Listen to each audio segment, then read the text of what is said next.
Honourable transport मंत्री साहब ਨੂੰ ਪੁੱਛਣਾ ਕਿ ਕਿਹੜਾ ਕਾयदा और कानून ਦਾ ਫਰਕ ਪਿਆ ਜਾਂ ਕਾਨੂੰਨ ਤਬਦੀਲ ਹੋਇਆ ਕਿ ਅਸੀਂ ਤਕਰੀਬਨ 5 ਸਾਲ ਆਪਣੀਆਂ ਸਟੇਟ ਦੀਆਂ ਬੱਸਸ ਨੂੰ ਵਾਂਝਿਆ ਰੱਖਿਆ, ਆਪਣੇ ਸਵਾਰੀਆਂ ਨੂੰ ਵਾਂਝਿਆ ਰੱਖਿਆ। ਵਾਟ ਵਾਸ ਦੀ ਰੀਜ਼ਨ? ਇਹਦੇ ਵਿੱਚ ਸਾਲਾਨਾ ਘਾਟਾ ਸਾਨੂੰ ਕਿੰਨਾ ਪਿਆ ਤੇ ਪ੍ਰਾਈਵੇਟ ਬੱਸਸ ਨੂੰ ਕਿੰਨਾ ਫਾਇਦਾ ਹੋਇਆ ਤੇ ਸਵਾਰੀਆਂ ਜਿਹੜੀਆਂ ਬਾਹਰੋਂ ਅੰਦਰੋਂ ਆਉਂਦੀਆਂ ਉਹਨਾਂ ਨੂੰ ਕਿੰਨਾ। ਇਹਨਾਂ ਦੀ ਏਅਰਪੋਰਟ ਨੂੰ ਸਰਕਾਰੀ ਬੱਸਾਂ ਚਲਾਉਣ ਦੀ ਨੀਅਤ ਨਹੀਂ ਸੀ ਕਿ ਇੱਕ ਪਰਿਵਾਰ ਨੂੰ ਫਾਇਦਾ ਦੇਣਾ। ਇਹਨਾਂ ਦੀ ਨੀਅਤ ਤੇ ਨੀਤੀ ਦੇ ਵਿੱਚ ਫਰਕ ਸੀ। ਅਕਾਲ ਪੁਰਖ ਤੇ ਬਹੁਤ ਇਹਨਾਂ ਦਾ ਵਿਸ਼ਵਾਸ ਹੈ, ਸਾਡਾ ਵੀ ਹੈ। ਸਾਡਾ ਰਿਜ਼ਲਟ 5 ਸਾਲਾਂ ਬਾਅਦ ਆਇਆ, ਇਹਨਾਂ ਦਾ 3 ਮਹੀਨਿਆਂ ਬਾਅਦ ਹੀ ਆ ਗਿਆ। ਚਲੋ ਹੁਣ ਆਪਾਂ ਅਗਲੀ ਗੱਲ ਕਰੀਏ। ਇਸ ਸਮੇਂ ਪੰਜਾਬ ਰਾਜ ਵਿੱਚ ਕੁੱਲ 3253 ਸਰਕਾਰੀ ਬੱਸਾਂ ਅਤੇ 3805 ਨਿੱਜੀ ਬੱਸਾਂ ਹਨ, ਜਿਨ੍ਹਾਂ ਵਿੱਚ 212 ਕੰਟਰੈਕਟ ਕੈਰੇਜ ਬੱਸਾਂ ਸ਼ਾਮਲ ਹਨ। ਮਿਤੀ 15/6/2022 ਨੂੰ ਰਾਜ ਦੇ ਵੱਖ-ਵੱਖ ਸ਼ਹਿਰਾਂ ਅਤੇ ਚੰਡੀਗੜ੍ਹ ਤੋਂ ਇੰਦਰਾ ਗਾਂਧੀ ਅੰਤਰਰਾਸ਼ਟਰੀ ਹਵਾਈ ਅੱਡੇ ਲਈ ਬੱਸ ਸਰਵਿਸ ਸ਼ੁਰੂ ਕਰ ਦਿੱਤੀ ਗਈ ਹੈ। ਪੰਜਾਬ ਰੋਡਵੇਜ਼ ਪਨਬੱਸ PRTC ਵੱਲੋਂ 19 ਸੁਪਰ ਇੰਟੀਗਰਲ ਕੋਚ ਬੱਸਾਂ ਰੋਜ਼ਾਨਾ ਰਾਜ ਦੇ ਵੱਖ-ਵੱਖ ਸ਼ਹਿਰਾਂ ਅਤੇ ਚੰਡੀਗੜ੍ਹ ਤੋਂ ਦਿੱਲੀ ਏਅਰਪੋਰਟ ਲਈ ਚਲਾਈਆਂ ਜਾਂਦੀਆਂ ਹਨ, ਜਿਨ੍ਹਾਂ ਦਾ ਵੇਰਵਾ ਅਨੁਲੱਗ ਏ ਤੇ ਨੱਥੀ ਹੈ ਜੀ। ਦਿੱਲੀ ਦੇ ਏਅਰਪੋਰਟ ਤੱਕ ਪਹੁੰਚਣ ਦਾ ਚੰਡੀਗੜ੍ਹ ਅਤੇ ਪੰਜਾਬ ਦੇ ਵੱਖ-ਵੱਖ ਸ਼ਹਿਰਾਂ ਤੋਂ ਪ੍ਰਤੀ ਸਵਾਰੀ ਹੇਠ ਦਰਸਾਏ ਅਨੁਸਾਰ ਕਿਰਾਇਆ ਵਸੂਲਿਆ ਜਾਂਦਾ ਹੈ। ਪਠਾਨਕੋਟ ਤੋਂ 1520 ਰੁਪਏ, ਅੰਮ੍ਰਿਤਸਰ ਤੋਂ 1380 ਰੁਪਏ, ਜਲੰਧਰ ਤੋਂ ਮੰਤਰੀ ਜੀ ਰਿਟਰਨ ਆ ਗਿਆ। ਠੀਕ ਹੈ, ਸਪਲੀਮੈਂਟਰੀ ਹੈ ਤਾਂ ਦੱਸੋ ਜੀ। ਹਾਂਜੀ ਬਾਜਵਾ ਸਾਹਿਬ, ਮੇਰੀ ਸਪਲੀਮੈਂਟਰੀ ਸਰ ਇਹ ਹੈ ਕਿ ਬਹੁਤ ਪੁਰਾਣੇ ਵਕਤ ਤੋਂ ਪ੍ਰਾਈਵੇਟ ਬੱਸਾਂ ਤੇ ਗਵਰਨਮੈਂਟ ਦੀਆਂ ਬੱਸਸ ਸਿੱਧੀਆਂ ਦਿੱਲੀ ਦੇ ਏਅਰਪੋਰਟ ਨੂੰ ਜਾਂਦੀਆਂ ਸੀ। ਪੰਜਾਬ ਦੀਆਂ ਸਵਾਰੀਆਂ ਵੀ ਬਾਹਰ ਤੋਂ ਸਾਡੇ ਜਿਹੜੇ ਵੀਰ ਭਰਾ ਭੈਣਾਂ ਆਉਂਦੀਆਂ ਸੀ ਉਹ ਵੀ ਆਉਂਦੇ ਸਨ।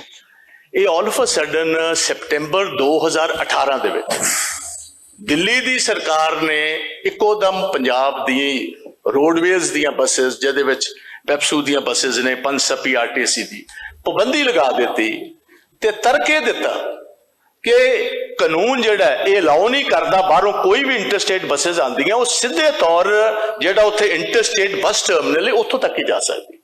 ਚਲੋ ਕੰਮ ਚੱਲਦਾ ਰਿਹਾ ਜੀ। ਬਟ ਹੁਣ ਚੰਦ ਦਿਨ ਪਹਿਲੇ, ਤਕਰੀਬਨ 10-15 ਦਿਨ ਪਹਿਲੇ ਜਲੰਧਰ ਚ ਦਿੱਲੀ ਦੀ ਸਰਕਾਰ ਫੇਰ ਆਈ।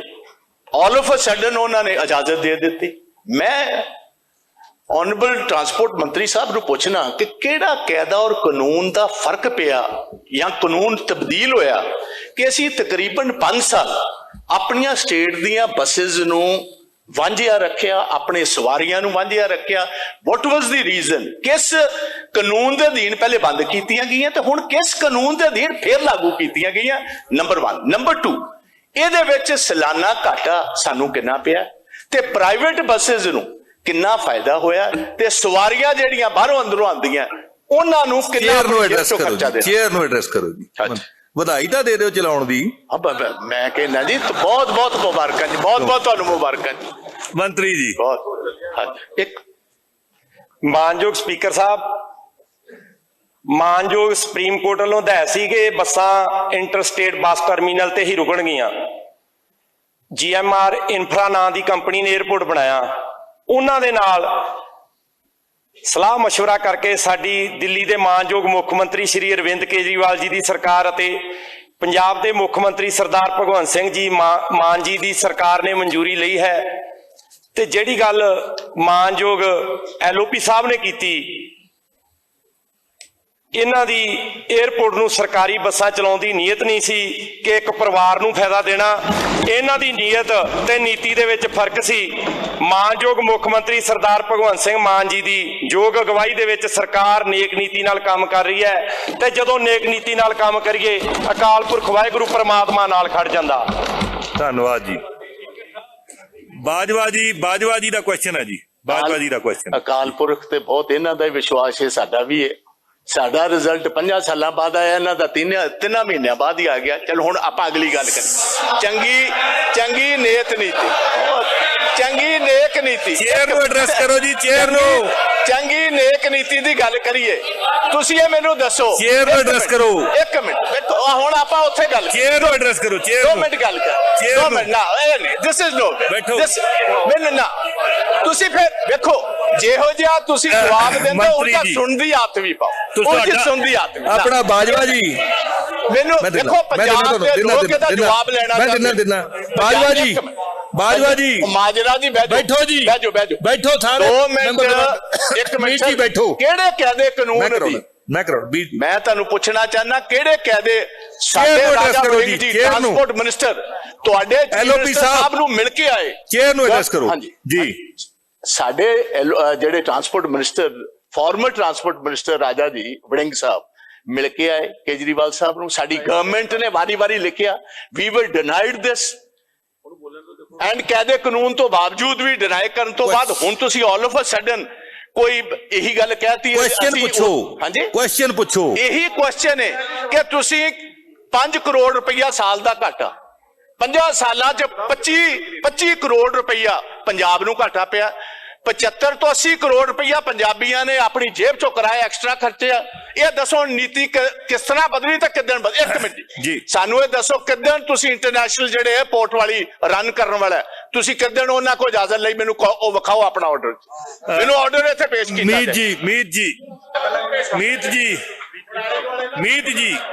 ਮੀਤ ਜੀ ਤੁਸੀਂ ਕੁਝ ਕਹਿਣਾ ਚਾਹੁੰਦੇ ਹੋ?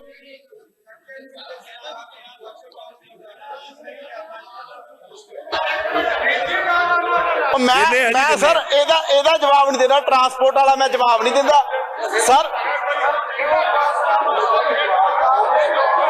ਠੀਕ ਹੈ ਮੰਤਰੀ ਜੀ ਜਵਾਬ ਦੇਣਗੇ। ਸਰ ਮੰਤਰੀ ਜੀ ਜਵਾਬ ਦੇਣਗੇ। ਲਾਲਜੀਤ ਜੀ ਭੁੱਲਰ ਸਾਹਿਬ ਜਵਾਬ ਦੇਣਗੇ।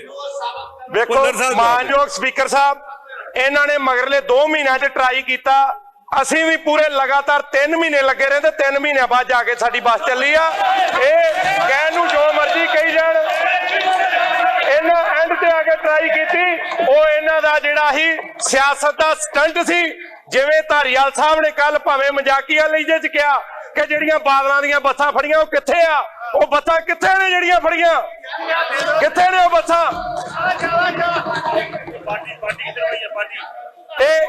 ਜੇ ਗੱਲ ਕਰਦੇ 2018 ਦੀ, ਇਹਨਾਂ ਮਗਰਲੇ ਇਹ ਕਹਿੰਦੇ ਰਾਜਾ ਜੀ ਨੇ ਕੋਸ਼ਿਸ਼ ਕੀਤੀ। ਪਹਿਲੇ 5 ਸਾਲ ਕਿਉਂ ਨਾ ਇਹਨਾਂ ਕੋਸ਼ਿਸ਼ ਕੀਤੀ?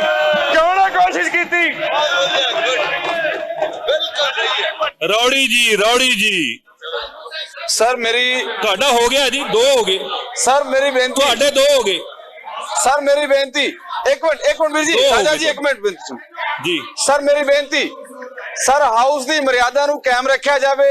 ਇਹ ਬੜੇ ਕੁਐਸਚਨ ਸਰ ਰਹਿੰਦੇ ਸਾਡੇ, ਡਿਸਕਸ਼ਨ ਬੜੀ ਹੋਈ ਨਹੀਂ ਲੰਬੀ, ਕਿਉਂ ਆਪਾਂ ਕਰਨਾ ਜੀ? ਬੈਠੋ ਰਾਜਾ ਜੀ ਸਪਲੀਮੈਂਟਰੀ ਹੈ ਤੁਹਾਡੀ ਰਾਜਾ ਜੀ ਕੋਈ? ਸਰ ਮੈਂ ਸਪਲੀਮੈਂਟਰੀ ਲੈਣੀ ਹੈ? ਹਾਂਜੀ ਲੈਣੀ ਹੈ ਸਰ। ਲਓ ਫਿਰ ਬੋਲੋ। ਬੋਲਣ ਹੀ ਨਹੀਂ ਦੇ ਰਹੇ ਨਾ। ਬੋਲੋ ਜੀ। ਨਹੀਂ ਬੈਠੋ ਜੀ ਬੈਠੋ ਸਪੀਕਰ ਸਾਹਿਬ ਜੀ ਮੈਂ ਤੁਹਾਡੀ ਮਾਰਫਤ ਮੰਤਰੀ ਸਾਹਿਬ ਨੂੰ ਪੁੱਛਣਾ ਚਾਹਣਾ ਹੈ ਜੋ ਬਾਜਵਾ ਸਾਹਿਬ ਨੇ ਪੁੱਛਿਆ।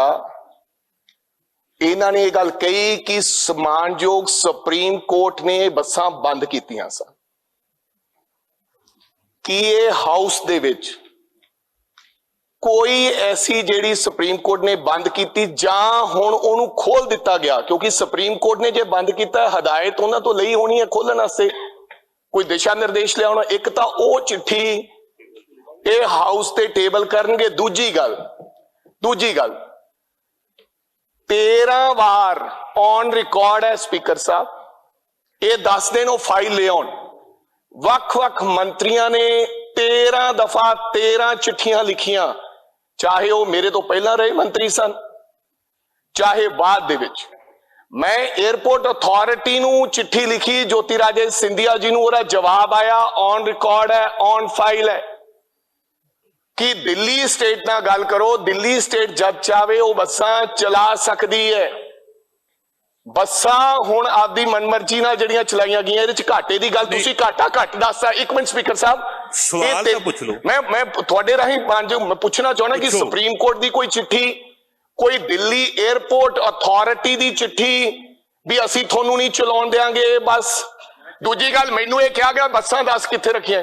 ਸਾਹਿਬ ਜੀ ਕੋਈ ਵੀ ਚੀਜ਼ ਤੁਸੀਂ ਫੜਦੇ ਹੋ, ਚਾਹੇ ਕੋਈ ਕ੍ਰਾਈਮ ਚ ਫੜੀ ਜਾਵੇ, ਕਾਸੇ ਚ ਫੜੀ ਜਾਵੇ, ਉਹਨੂੰ ਅਗਲੇ ਜ਼ਮਾਨਤ ਤੇ ਬੇਲ ਆਊਟ ਕਰਾ ਕੇ ਹਰ ਚੀਜ਼ ਨੂੰ ਬੱਸ ਨੂੰ ਲੈ ਜਾਂਦੇ। ਕੋਈ ਮੈਂ ਆਪਦੇ ਘਰੇ ਥੋੜੀ ਬਾਤ ਲੈਣੀ ਬਸ। ਮੇਰੀ ਬੇਨਤੀ ਹੈ ਕਿਰਪਾ ਕਰਕੇ ਮੰਤਰੀ ਸਾਹਿਬ ऐसी कोई चीज का सबूत दें। ठीक है राजा जी, 5 साल ठीक है राजा जी, ठीक है। मंत्री जी जवाब दे रहे हैं जी, बाजवा जी जवाब दे रहे हैं। ਮਾਨਯੋਗ ਸਪੀਕਰ ਸਾਹਿਬ, ਪਹਿਲਾਂ ਤੇ ਮੈਂ ਸਾਬਕਾ ਟਰਾਂਸਪੋਰਟ ਮੰਤਰੀ ਜੀ ਦੀ ਇੱਕ ਗੱਲ ਦਾ ਜਵਾਬ ਦੇਣਾ। ਇਹ ਕਹਿੰਦੇ ਵੀ ਬੱਸਾਂ ਛੁੱਟ ਜਾਣੀਆਂ, ਇਹ ਜਦੋਂ ਲਾਈਵ ਹੋ ਕੇ ਕਹਿੰਦੇ ਰਹੇ ਕਿ ਮੈਂ ਬੱਸਾਂ ਪੱਕੀਆਂ ਬੰਦ ਕਰੂੰਗਾ, ਉਦੋਂ ਕਿਉਂ ਕਹਿੰਦੇ ਰਹੇ? ਇਹ ਕਹਿੰਦੇ ਬੱਸਾਂ ਪੱਕੀਆਂ ਬੰਦ ਹੋਣਗੀਆਂ। ਉਹਦੇ ਬਾਅਦ ਇਹ ਜਿਹੜੀ ਐਕਸਟੈਂਸ਼ਨ ਲੈਣੀ ਸੀ ਉਹ ਲਈ ਨਾਲ ਦਿੱਲੀ ਗਵਰਨਮੈਂਟ ਤੋਂ ਇਹਨਾਂ ਕਦੀ ਪਰਮਿਟ ਮੰਗੇ? ਅਸੀਂ ਜਿੰਨੀਆਂ ਬੱਸਾਂ ਚਲਾਈਆਂ ਨਾਲ ਦਿੱਲੀ ਗਵਰਨਮੈਂਟ ਤੋਂ ਉੱਥੋਂ ਪਰਮਿਟ ਲੈ ਕੇ ISBT ਤੋਂ ਮਨਜ਼ੂਰੀ ਲੈ ਕੇ ਉੱਥੇ ਬੱਸਾਂ ਭੇਜੀਆਂ ਜੀ। ਮੈਂ ਸਾਰੇ ਹੀ ਮੈਂਬਰ ਸਾਹਿਬਾਨਾਂ ਨੂੰ ਇਹ ਦੱਸਣਾ ਚਾਹੁੰਦਾ ਕਿ ਆਪਾਂ ਨੂੰ ਪੂਰਾ ਪੰਜਾਬ ਨਹੀਂ ਪੂਰਾ ਵਿਸ਼ਵ ਵੇਖ ਰਿਹਾ ਤੇ ਇਹ ਕੱਲਾ ਤਮਾਸ਼ਾ ਨਹੀਂ ਬਣਾਉਣਾ ਚਾਹੀਦਾ। ਆ ਖਹਿਰਾ ਸਾਹਿਬ ਜਿਹੜੇ ਆਪਣੀ ਜ਼ਬਾਨ ਨੂੰ ਲਗਾਮ ਦੇਣ, ਇਹ ਪਹਿਲਾਂ ਵੀ ਇਹ ਥੁੱਕਦਾ ਲਫ਼ਜ਼ ਬੋਲੇ ਫਿਰ ਤੜਫਦੇ ਨਾ ਮਰਿਆਦਾ ਗਲਤ ਬੋਲਣ ਦੇ ਆ। ਮਰਿਆਦਾ ਬਣਾ ਕੇ ਰੱਖੋ, ਲਗਾਮ ਦੇ ਲਫ਼ਜ਼ਾਂ ਨੂੰ ਮਰਿਆਦਾ ਬਣਾ ਕੇ ਰੱਖੋ, ਜਵਾਬ ਲੈਣ, ਮਰਿਆਦਾ ਬਣਾ ਕੇ ਰੱਖੋ। मंत्री जी वापस लेना अपने लफ्ज, मर्यादा बना के रखो। बैठो जी, बैठो।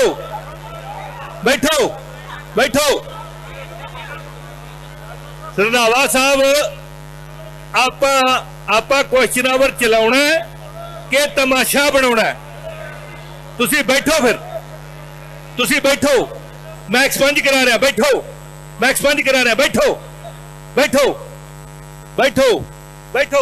अमन जी, बैठो प्लीज, बैठो। ये स्पीकर तुहानू बैठन लई कह रहा। अमन जी, स्पीकर तुहानू बैठन लई कह रहा। बैठो। कोई भी नेम हो सकता, बिल्कुल नेम हो सकता। आपा ਇਹ ਸਦਨ ਦੀ ਕਾਰਵਾਈ ਪੰਜਾਬ ਦੇ ਲੋਕਾਂ ਦੇ ਹੱਕ ਦੇ ਲਈ ਚਲਾਉਣੀ ਹੈ।